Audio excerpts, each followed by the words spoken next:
Ja tev rīt būtu matemātikas eksāmens, vai tu to nokārtotu? Pastāstīšu par jaunu veidu, kā uzlabot atzīmes un gatavoties pārbaudes darbiem un eksāmeniem. Palīgs mācībās.lv. Kas tas ir? Tā ir iespēja nopauzēt skolotāju, kad esi saguris.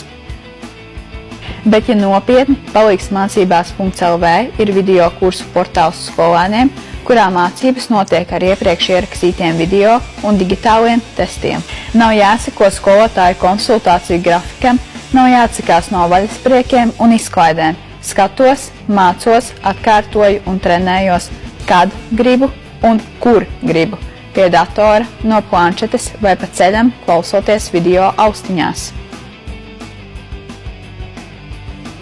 Atveru mācību tēmas sarakstu, izvēlos, ko šodien gribu pamācīties un skatos kaut vai 100 reizes, kamēr saprotu.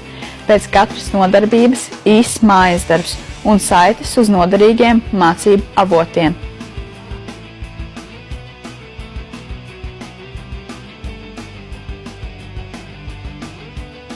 Noderēs arī tev, ja satraucies par to, kā pabeigsi skolu. Vai atkārtot svarīgāko, ja ilgi esi kavējis stundas. Ja gribi uzlabot atzīmes, ja tev šogad ir eksāmeni. Raksti meklētājā palīgsmācībās.lv. Nekas vēl nav nokavēts. Tev izdosies!